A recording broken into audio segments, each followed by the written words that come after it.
Hello everyone and welcome back to my channel. তো আজকে একটু বিকেল বিকেল ভিডিওটা স্টার্ট করলাম, কারণ আমরা যাব হচ্ছে আজকে একটু মেলা দেখতে। তো সেই জন্য তো বিকেল থেকে ভিডিওটা স্টার্ট করলাম। আর এখন আছি হচ্ছে আমাদের ছাদে। তো এখান থেকে মেঘটা জাস্ট এতটা সুন্দর লাগছে না, তোমাদের কাছে সেটাই দেখাবো, চলো। তো এই যে দেখো, আজকে আমি যখন বিকেলে ভিডিও বানানোর জন্য ছাদে এসেছিলাম, তখন দেখি মেঘটা এতটা সুন্দর হয়ে, কি সুন্দর ডিজাইনের মেঘটা হয়ে আছে। আমি তো মনে হয় ফার্স্ট টাইম এরকম কোনো ডিজাইনের মেঘ দেখলাম। তো সেই জন্য তোমাদের সাথেও শেয়ার করলাম। তো এই যে দেখো, আমি এখন আমার রুমে চলে এসেছি। আই নো যে বাইরে থেকে একটু আধটু আওয়াজ আসছে, তোমরা একটু ম্যানেজ করে নিও, কারণ আমাদের উপরে এখন কাজ চলছে। তো এখন বাজে হচ্ছে 5টা মতো, 5টা সাড়ে 5টা আই থিঙ্ক। তো এরপর তো আমি রেডি হব, তারপর তোমাদের সাথে শেয়ার করব আমার ফাইনাল লুকটা, অ্যান্ড তারপর তো আমরা বেরিয়ে যাবো কিছুক্ষণের মধ্যে মেলা দেখতে। আর কোথায় যাচ্ছি সেটা তোমরা পরে জানতে পারবে, ভিডিওটা কন্টিনিউ করতে হবে। সেই জন্য তোমাদেরকে যে আমরা কোথায় যাচ্ছি মেলা দেখতে, তো একবার গিয়ে মেলাতে শেয়ার করব এখন। তো কিছুক্ষণের মধ্যে রেডি হব, তো সেটাও তোমাদের সাথে শেয়ার করবো। তো ভিডিওটা কন্টিনিউ করতে থাকো, আশা করি তোমাদের অনেক ভালো লাগবে। তো চলো। তো এই যে দেখো, আমি এখন ফুল রেডি হয়ে গেছি, এরপর আমরা বেরিয়ে যাব। তো বাইরে সবাই ডাকাডাকি করছে। তো আমি একটা অবশ্যই সোয়েটার ক্যারি করবো আমার সাথে, কারণ আমরা বাইকে যাবো যেহেতু। তো প্রচণ্ড জোর হাওয়া দেবে আর প্রচণ্ড শীত করবে, তো সেই জন্য সোয়েটার আমি নেব। তো চলো একবারে মেলাতে কি দেখা। তো এখন তোমরা ভিডিওতে যাকে আমার সাথে দেখতে পাচ্ছ সেটা হচ্ছে আমার ছোট মামা। তো মেনলি ছোট মামার জন্যই যাওয়া মেলা, কারণ বাপিকে ছোট মামাই রাজি করিয়েছে। যদি ছোট মামা না বলতো তাহলে বাপি হয়তো নিয়েই যেত না আমাদেরকে মেলা। তো এই যে দেখো, আমরা এখন সবাই মিলে বেরিয়ে পড়েছি। আর বাইরে এতটা জোর হাওয়া দিচ্ছে না যে তোমাদের কি আর বলি, প্রচণ্ড ঠান্ডা করছিল আমাকে।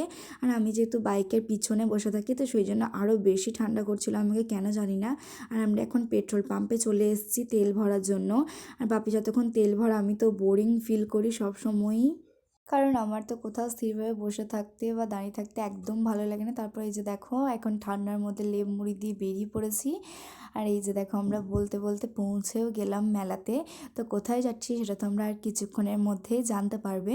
তো মেলাতে যেতে যেতেই দেখি যে দু সাইডে এরকমভাবে গাড়ি লাইনভাবে দাঁড়ানো আছে, তার মধ্যে তো এরকমভাবে মাঝে মাঝে লরি, ট্রাক্টর, বাস সবই যাচ্ছে। তো আমরা এত রিস্ক নিয়ে যাচ্ছিলাম না, আর রাস্তাটা প্রচণ্ড পরিমাণে ছোটো ছিল।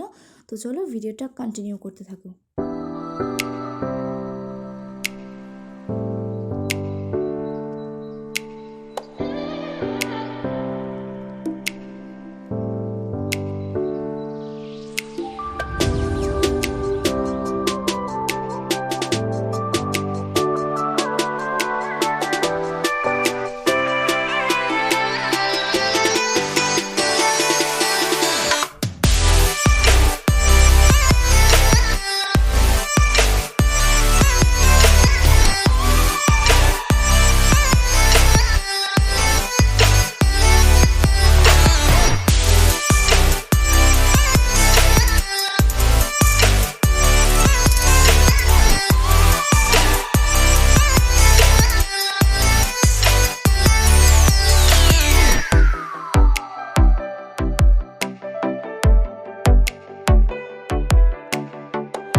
তো ফাইনালি এত ভিড় পেরিয়ে আমরা এখন চলে এসেছি বাইক পার্কিং করতে। আর এখানে এসেও দেখি প্রচুর বাইক এখানে এখনও পর্যন্ত নিয়ে যায়নি, কারণ এখনও প্রচুর লোকজন আছে মেলাতে। তার মানে এখানে ভাবো তোমরা জাস্ট একবার, যদি এখানে এরকম 10-12টা মতো পার্কিংয়ের জায়গা থাকে, তাহলে কত লোকজন হয়েছে মেলাতে।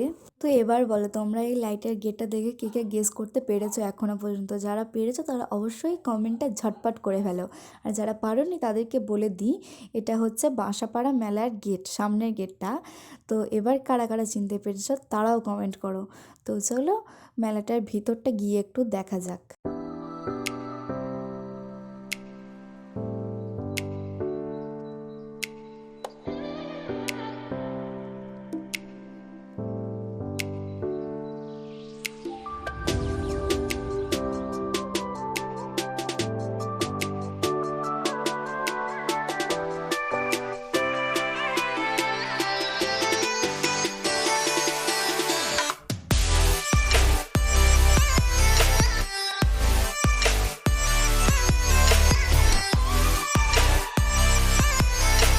তো এই যে দেখো এখন আমরা চলে এসেছি মেলার ভিতরে। আর যেহেতু সন্ধ্যেবেলা থেকে আমরা কিচ্ছু খাইনি এখনও পর্যন্ত, সেই জন্য তো খুব জোর খিদে পেয়ে গেছিলো। আর খাবারের স্টলের কাছে চলে এসেছি এসেই, আর মামা এগরোল খাচ্ছিলো। আর তার থেকে আমি ভাগ বসাবো না, সেটা তো হতেই পারে না। তো সেই জন্য তো মামার থেকে একটু এগরোল খাচ্ছিলাম। আর তার মধ্যেই তো আমাদের এখানে মোমো রেডি হয়ে গেছে, তো স্টিম দেওয়া হয়ে গেছে। তারপর তো আমাদের এখানে প্লেটে সার্ভ করছেন। আর আমাদের এখানে 6 পিস মোমো 50 টাকা করে প্লেট নিয়েছিল। তো তোমাদের ওখানে মেলাতে মোমো কত করে প্লেট নেয় সেটা কিন্তু আমাকে কমেন্টে অবশ্যই জানিও। তো তারপর তো এখানে আমাদের মোমোটাও দিয়ে দিচ্ছিলেন, আর পাশেও সমস্ত লোকজন সব খাওয়া দাওয়া করছে। তো এখানে আমাদের ফাইনালি গরমা গরম মোমো রেডি। তো এখানে তো আমাদেরকে 2 রকম সস দিয়ে দিয়েছিল। তো আমার তো খেতে মোটামুটি লেগেছিলো, বাট প্রচণ্ড পরিমাণে গরম ছিল, তাই তো আমি খুব বেশি খেতে পারিনি।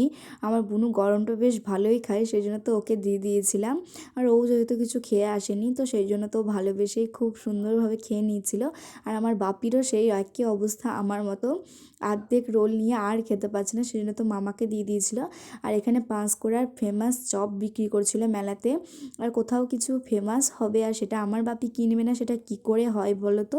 তো সেই জন্যই দেখো 4-5টা চপ কিনে নিয়েছিল, সেখান থেকে আমি একটা খেয়েছিলাম। তো খেতে আমার ভালোই লেগেছিল। তারপর তো চলে গিয়েছিলাম, এখানে একটু অনুষ্ঠান হচ্ছিল সেখানে।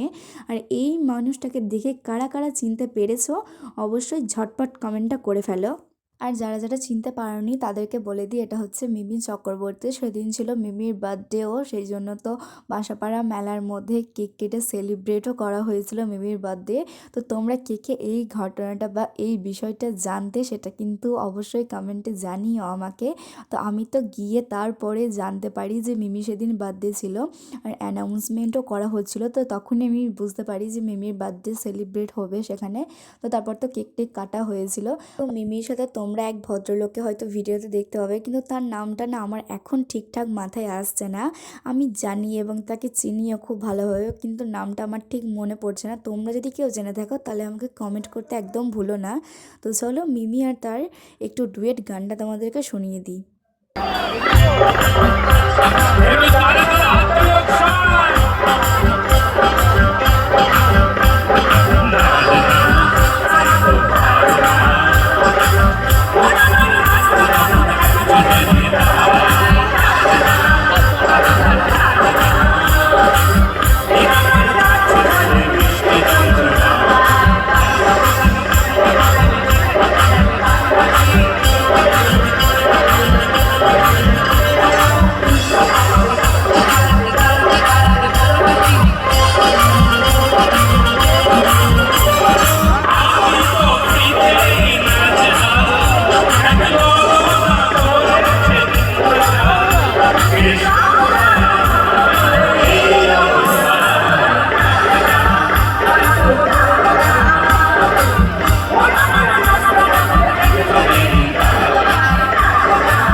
তো চলো, খুব গান টান শোনা হয়েছে আর আমার হাতে পুরো ব্যথা ধরে গেছে ফোন ধরতে ধরতে উঁচু করে।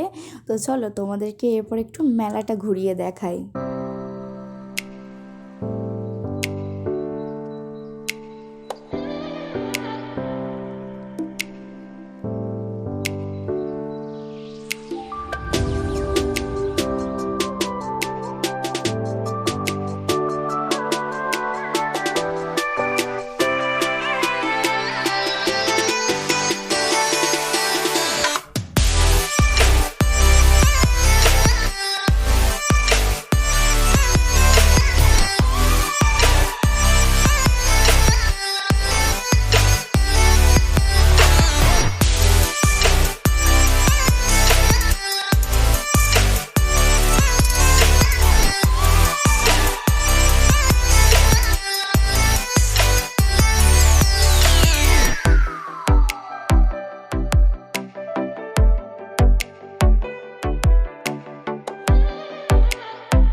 তো আমি তো যতটা পেরেছি বাপি আর মামার সাথে ঘুরতে ঘুরতে মেলাটা তোমাদের সাথে প্রায় শেয়ার করেছি।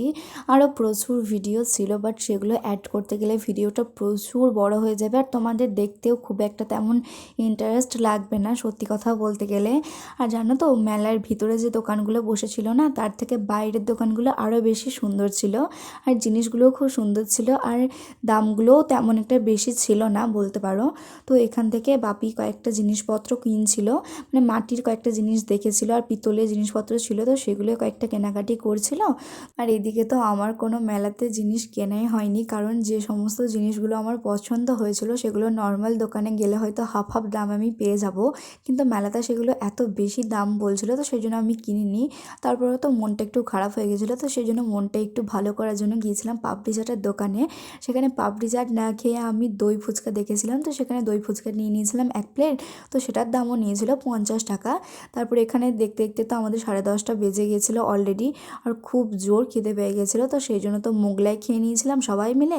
আর এটার দামও নিয়েছিল 50 টাকা। তো আমরা মোটামুটি আজকে যা যা খেয়েছি প্রায় দামই বলতে পারো মোটামুটি 50 টাকার মধ্যেই ছিল। তারপর তো খাওয়া দাওয়ার পর এখানে সবাই মিলে এখন বাড়ি যাওয়ার জন্য যাচ্ছি। তো তোমাদের যদি ভিডিওটা ভালো লেগে থাকে তাহলে অবশ্যই একটা লাইক করে দিও, আর ভিডিওটা কেমন লাগলো সেটা কমেন্টে জানাতে একদম ভুলো না। চ্যানেলে যদি আমার নতুন হয়ে থাকো অবশ্যই চ্যানেলটাকে সাবস্ক্রাইব করে আমার পাশে দেখো। তো চলো দেখা হচ্ছে আবার অন্য কোনো ভিডিওর সাথে, ততক্ষণের জন্য সবাই ভালো থেকো, টাটা।